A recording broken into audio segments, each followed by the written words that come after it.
March 4th, 1865.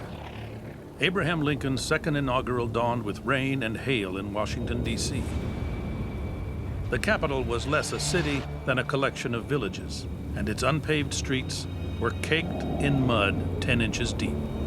Still, thousands trudged to the Capitol to witness the president's inaugural address. Lincoln's new vice president, Tennessee Democrat Andrew Johnson, was sworn in first in front of Congress. His speech that day would make an impression that would uncannily reflect his unexpected presidency just 6 weeks later. Johnson drank several glasses of whiskey before he went to be inaugurated.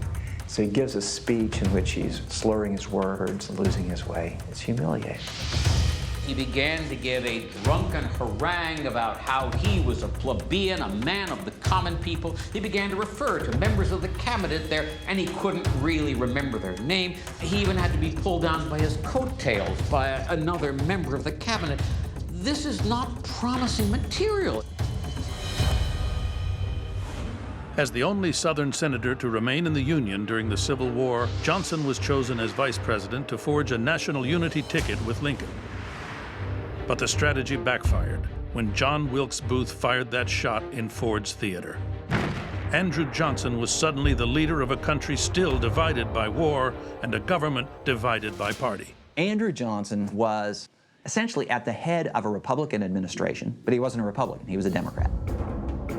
So here you've got a president who has been elected by one party, belongs to another, with a Congress very much in the opposite party from himself. He's going to have problems, deep problems. Andrew Johnson was no stranger to struggle. The dirt poor boy from Tennessee had taught himself to read and write and worked his way up from an indentured servant to a backwoods tailor to U.S. Senator to the 17th President of the United States. But the uncompromising attitude he developed along the way proved ill-suited for the highest office in the country. He had no tact. He was a frontier brawler. That's what had got him to where he was. People who become president of the United States tend to think it's because I have these traits and I've been doing these sorts of things my whole life. So they're not going to change their ways. Following Abraham Lincoln would have been a virtually impossible act for any president. Lincoln was outsized in terms of his emotions, his kindness, his affability, his good nature, and his political savvy, which was very, very great. So Johnson did have a problem. The nation was desperate for a strong leader who could bring back the United to the United States. It would be a near impossible task. 15% of the nation had taken up arms against each other. More than 600,000 soldiers had died. The war left the Southern economy in ruins, and more than half of its towns were occupied by Union troops. Andrew Johnson wanted to bring the states of the South back into full-fledged membership of the Union as rapidly as possible. He didn't want them to pay any particular price. So Johnson was on a different track from Congress, and so it was ripe for battle, and there was battle. Johnson grabbed the reins of power quickly and set his plans in motion while Congress wasn't in session. The sessions were very short. Members came in for a relatively brief term, 5 months, met from December to May. They adjourned before D.C. got hot. So Johnson is in control of what the first months of Reconstruction are going to be like. And what he does is he says that when the former Confederates ask for pardons and are pardoned by me, then they can come back into the Union. Andrew Johnson was prepared to leave a lot of autonomy to the southern states. He believed that they should pretty much reconstruct themselves. Johnson issued orders for the seceded states to hold elections and announced 2 simple conditions for the southern states to be readmitted to the Union and Congress. Southern states must agree that secession had been illegal, null and void, and they must essentially accept the 13th Amendment. They must agree that slavery was over, and over for good. Those were the conditions that were set. But the North had wanted something more than that. The radical Republicans in Congress wanted really to stick it to the South. And they did believe, as a matter of political philosophy, that African Americans in the South should achieve something much closer to equal rights than they had. The passage of the 13th Amendment at the end of 1865 had freed more than 4 million slaves. In open defiance, the Southern state legislatures responded by enacting what were called the Black Codes. Any black out there without a job can immediately be put to any kind of labor you want. Any black kid can be taken away from his family and can be apprenticed. And they can be sold for up to a year of their labor. What does that sound like? Does it sound like slavery to you? The Republican-dominated Congress was furious, seeing these state laws as a ploy to keep the old slavery system in effect. A full-scale political war erupted between Johnson and Congress, who thought the president was letting the South off easy. Johnson says this is basically a continuation of the war powers. I can do what I want to do. And Congress says, no, you can't. There was no longer a war, so Congress did not need to defer to him because there was no longer an emergency situation. And so it did everything it could and to actually take back power and to make Congress the center of policymaking. When Johnson vetoes the Civil Rights Act, there is this sudden realization that this man can't be trusted. They viewed Johnson as going beyond Lincoln's policies. For only the 8th time in the nation's 90-year history, Congress overrode the president's veto. The Civil Rights Bill passed. Over the next 3 years, Johnson issued 21 vetoes, more than George Washington, James Madison, Andrew Jackson, and Abraham Lincoln combined. Congress overrode 71% of them, the highest for any president. Johnson did not like to negotiate. He did not like to consult. He just wanted to act. And so Johnson was not an effective president, and the Republicans in Congress got their way. The battle next moved into the 1866 congressional elections. Johnson set a precedent by becoming the first president to actively campaign against the opposing political party. He went on a whistle-stop tour he called the Swing Around the Circle. Andrew Johnson went from Washington up to New York and then across the Northwest all the way to Chicago, advocating his policy of Reconstruction and attacking radical Republicans at every train stop. So it proved to be a disaster. It was the most counterproductive exercise in presidential speech-making in American history. Republicans won the congressional elections of 1866 overwhelmingly. A combination of radical Republicans and moderate Republicans hold a 2/3 majority in Congress so that any veto that Johnson might have applied to their measures they could overturn because they had enough power. A tug of war between the two branches quickly ensued. They pass a Reconstruction Act that reverses much of what he had done. And then they come up with the Tenure of Office Act, which doesn't allow Johnson to fire one of his cabinet members without the Senate reviewing it. Andrew Johnson wanted quite naturally to be able to fire the people who worked for him. And Congress said, no, you can't. Johnson was not going to give up any of his executive authority. Defying the Republican Congress, he fired Secretary of War Edwin Stanton, a Republican and a Lincoln holdover. Congress immediately sees this as the first step to use military force to take over the War Department so that you can control the Army and you can use it for goodness knows what kind of purposes. It's not terribly surprising that he would become the first president to be impeached. The level of distrust and hatred was extreme during this presidency. On February 24th, 1868, Congress, for the first time, impeached a sitting president on 11 counts of high crimes and misdemeanors. Johnson's fate would be decided in a trial by the Senate 3.5 months later.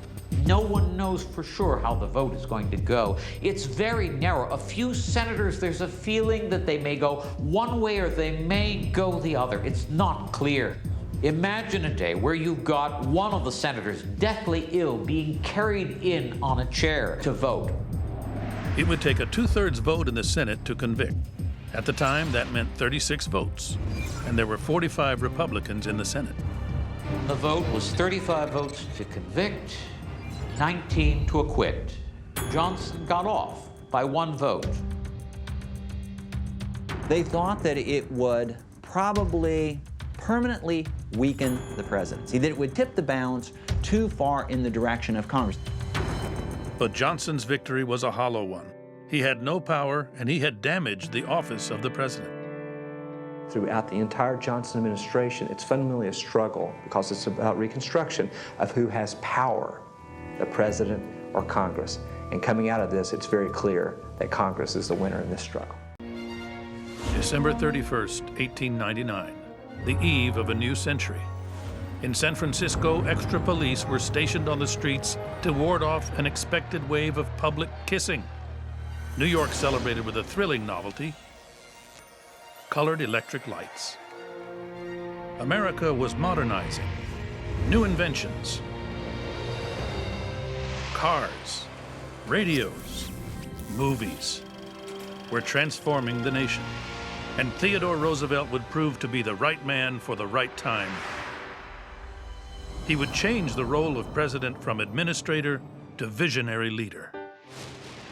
In so many respects, Theodore Roosevelt is the first modern president. The debate we're having now over executive power is one that he would recognize, because he ignited it a century ago. Theodore Roosevelt, as a boy, was frail, asthmatic.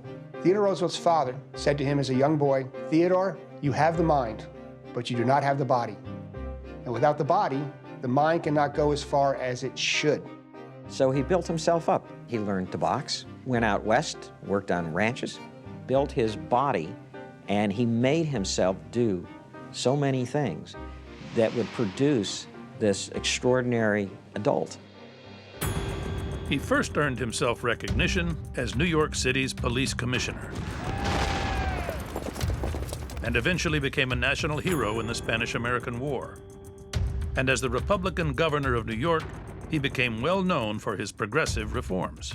He's trying to control kids working around heavy machinery, and he's sending inspectors into factories. And this is really upsetting the pro-business wing of the Republican Party. And they're sitting around thinking, how do we get rid of him? How do we send him someplace where no one will ever hear from him again? So what do? We'll make him vice president of the United States.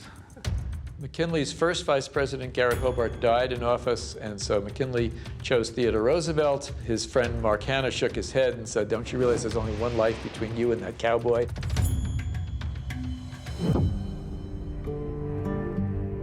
September 1901.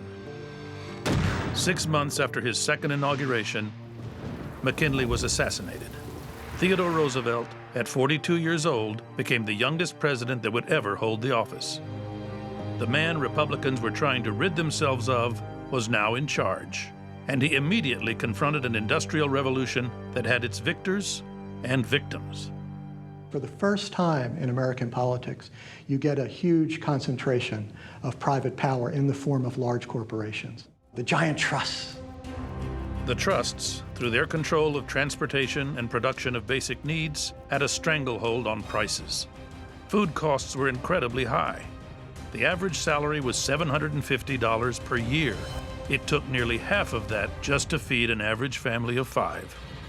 When Roosevelt becomes president in 1901, there was no income tax, there was very little regulation. Business had grown tremendously over the past 40 years, and most presidents were willing to just let it happen. Teddy Roosevelt was not. Teddy Roosevelt wanted to create a society that was more balanced, and he saw the office of the presidency at the center of that struggle. Theodore Roosevelt believed that unless presidents acted to mitigate against some of the excesses of the Industrial Revolution, the alternative would be social chaos and fundamental revolution. Roosevelt decided to take on the captains of industry. The most, perhaps notorious one, was J.P. Morgan, the great financier. And Roosevelt had not been in office 6 months before he initiated an antitrust lawsuit against Northern Securities, a railroad combination. In 1900, 90% of the country's cargo traveled by train. America was utterly dependent on that 200,000-mile web of steel. And Northern Securities controlled every rail line between Chicago and the Northwest. It decided whether towns would live or die. It was really the lifeblood of American commercial society. One of the problems is they discriminated against small shippers and gave advantages to large shippers.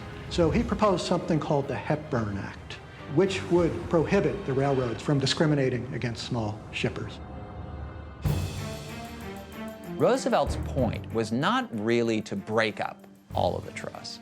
It was to remind the big capitalists, people like Morgan, Andrew Carnegie, John Rockefeller, that in a democracy, the people rule, which meant that Congress and the president have the last say. This is not a country of, by, and for capitalism. Morgan fought him all the way to the Supreme Court, where Roosevelt won. A precedent was set, allowing the president to have an expansive view of the office. He explicitly said that he looked at the Constitution and does it say, can I not do it? And if it didn't say he couldn't, then he figured he could. In Congress, there's many legislators that don't agree with Roosevelt at all about his vision for America. They wanted to continue to do business as business had been done in the past. Roosevelt inherited the office. He wasn't elected.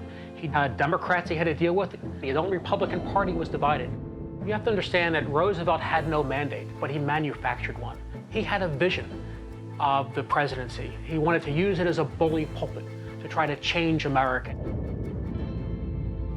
Whether it was through fiery speeches or the press, Roosevelt's goal was to build a legislative agenda by gaining the support of the people. Theodore Roosevelt comes into office determined to create a modern presidency.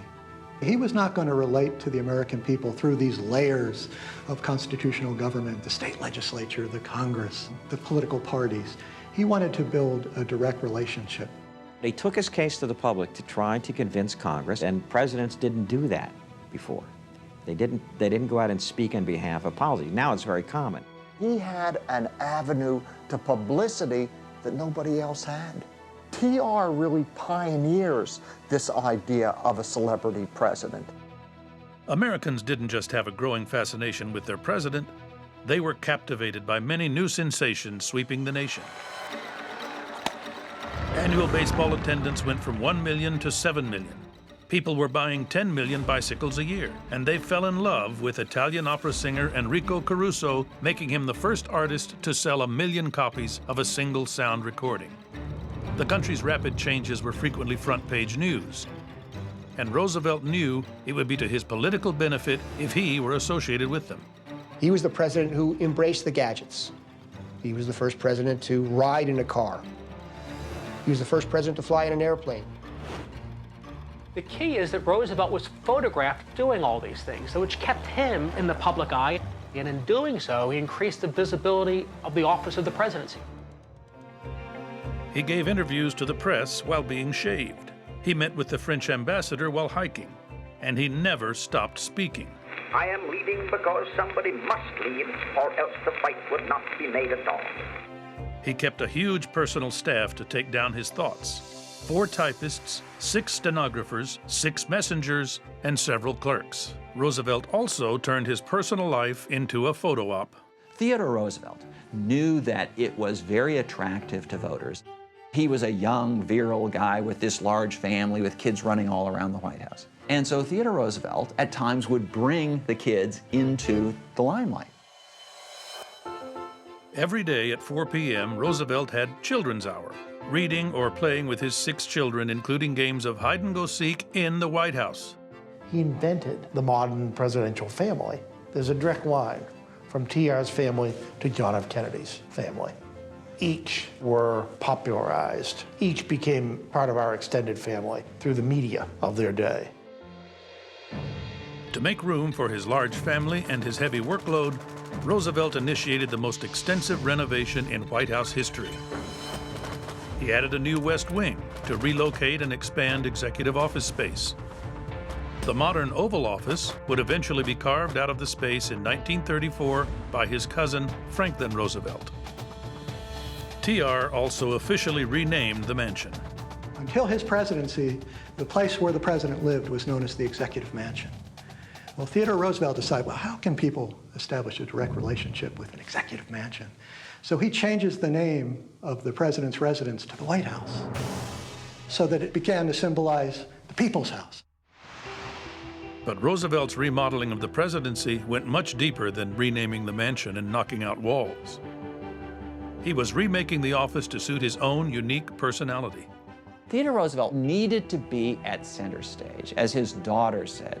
To understand my father, you need to realize that he must be the bride at every wedding and the corpse at every funeral. He's the first president to really extensively use unilateral presidential power to get things done. That is, to act without having to have Congress pass legislation. Theodore Roosevelt had virtually no patience with the legislative process. Get it done yesterday, get it done before yesterday. And so he created ways of getting things done. Executive orders. I'll just sign an order. Boom, it's done. 1933. On March 4th, Franklin Delano Roosevelt arrived at the Capitol to take the oath of office and become the 32nd President of the United States. Unable to walk independently after a 13-year battle with polio, Roosevelt wore leg braces under his pants, but was still able to take the few short but sturdy steps to the podium. It had been raining for the week before the inauguration in Washington, D.C., and as he's coming to take the oath of office, the sun literally did come out.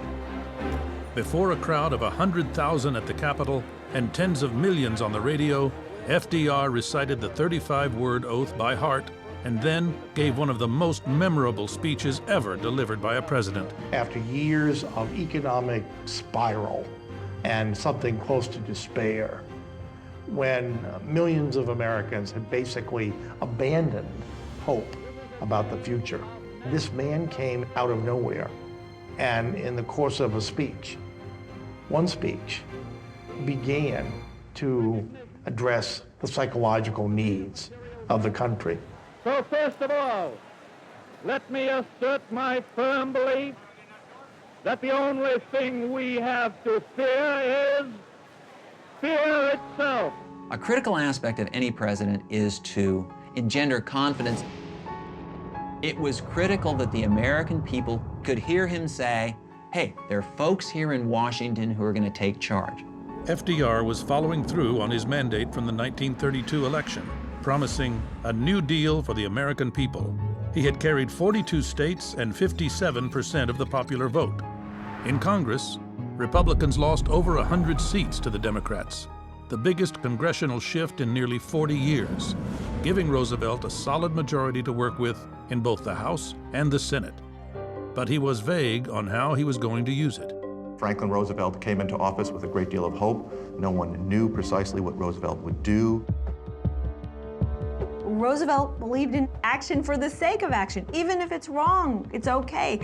The humorist Will Rogers said, you know, if he'd burned down the Capitol or the White House, we would have said, good, at least he got a fire started anyhow. That's how cold and bad it felt in 1932.